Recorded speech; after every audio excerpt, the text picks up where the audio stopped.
Our first case study is somebody, again, who came to us with architectural plans. And this is very common. People often contact us, say, I hired an architect, I have plans, could you go ahead and bid on those plans to go ahead and build? Now, we're unique. Even though we're a design-build company who usually would actually design and build our own plans, we're very open-minded to seeing somebody else's plans and telling them how we could go ahead and build their project. So in this case, I was the one who saw the plans first, and when I saw these plans, my first thought was, I think we could do better. And I was very happy to hear that the client agreed, and they knew that we could actually come up with a more creative design process. So that's the reason they hired us, is to get a different approach and look at things from a different perspective. So what I'm going to go through are the plans first, the ones that the architect came up with, but this is how it was before the architect started to put together plans. I'll let Ted speak to this. Hello, everyone.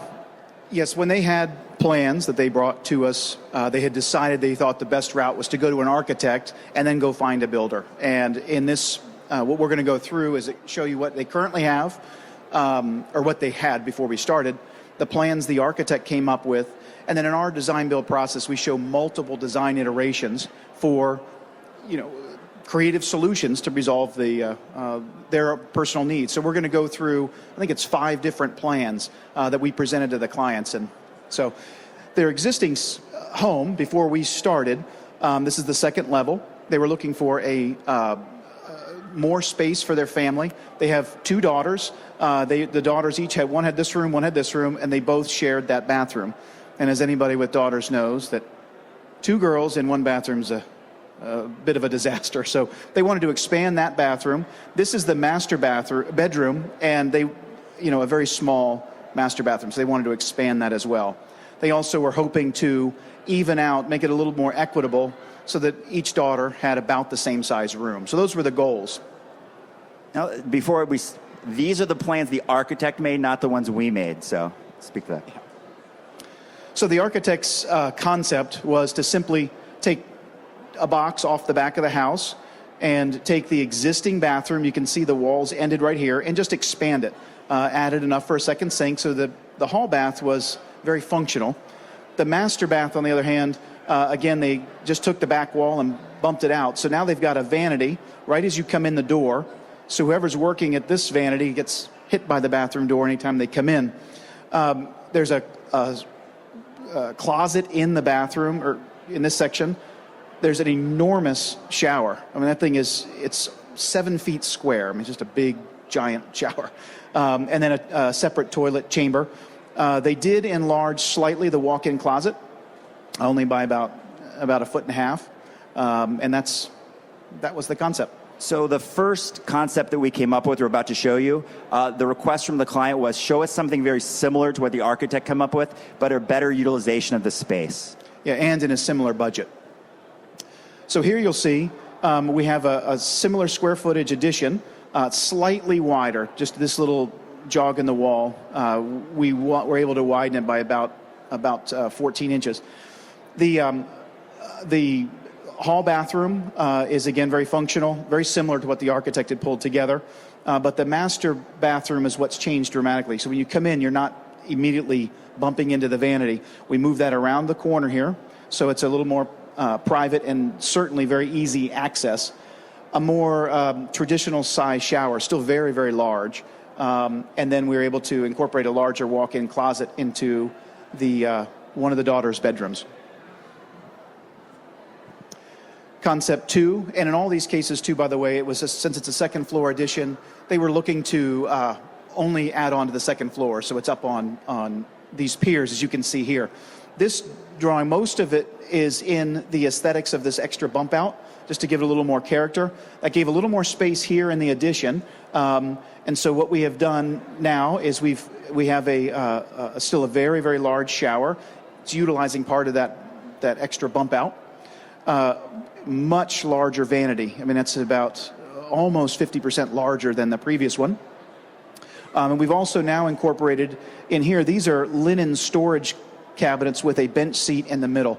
So that's that design. Concept 3 is very similar to the previous one, but this time we changed the shower to a large curbless entry shower. So it has the linear drain. And before I show you concept 4, I want to say that when I sat down with these clients the first time, my recommendation was, what about moving the master bedroom to the back left bedroom, and then we rearrange the spacing there? And their reaction was very strong. It was like blasphemy. They're like, no, we would never do that. We would never consider it.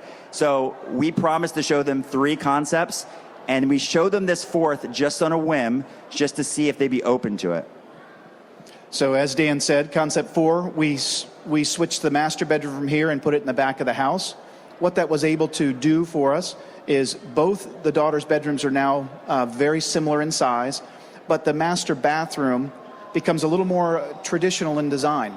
We've got, a nice size vanity, the commode, and a really, really large shower with a bench seat.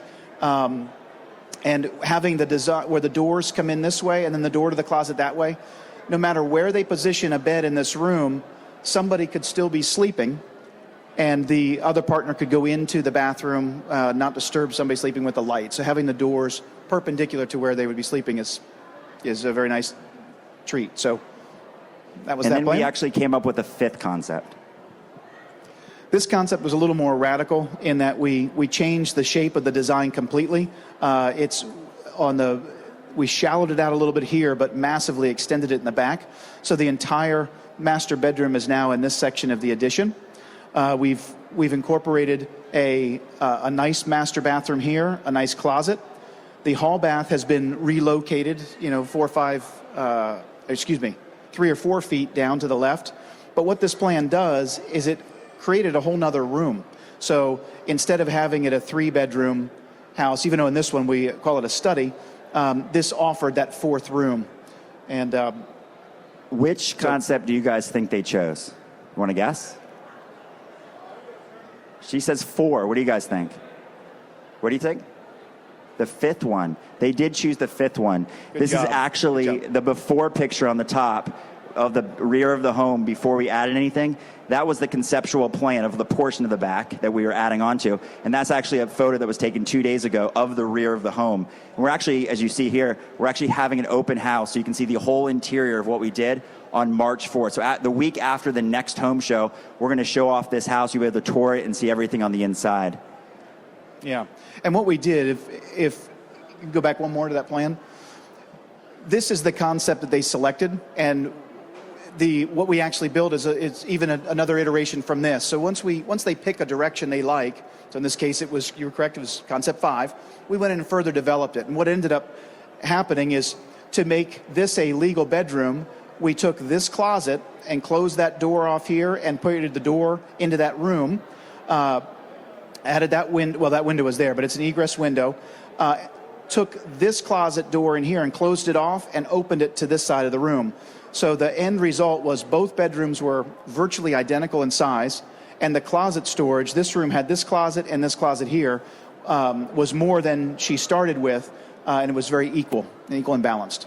And an important lesson for clients is that oftentimes you'll hear an idea and it's hard to imagine in your head, but once you get to see it in at least this floor plan perspective, you get a real taste for what's possible, where before it's just an idea. And in this case, since we were able to show them something very similar in concept 1 to what the architect put together, that project was on their budget. The rest of these were above their budget. This was clearly the most expensive option, but they felt very good at investing in this option because when they considered all of them, this is the best return on investment because it adds an additional bedroom. They went from 3 bedrooms upstairs to 4 bedrooms upstairs. Yeah. I think that's another nice thing, that when you go through a design build firm, you design to a budget. So as you're drawing lines and creating solutions, you have a budget. We can establish what the change in budget would be. So in summary, for an architect approach, we love architects. They work for us. We recommend an architect when designing an addition or anything like this. But an approach where there's an all-in-one solution, where the architect works for the company that's going to build the space, is much better for the main reason of that stat 4 rows down. 87% of architectural plans never get built. Do you guys want to guess why? Budget. Architects are amazing. They'll design anything you ask them to. They'll put the plans together, and then when you go bid it out to a contractor and you see what it costs, you'll be amazed. It's going to be a lot more than you anticipated. So the value of having somebody do it for you who's going to be the same as the builder is that they can design to a budget. It's an amazing stat that comes from the AIA, the American Institute of Architects. 87% of all plans drawn by registered architects are never built. It's incredible.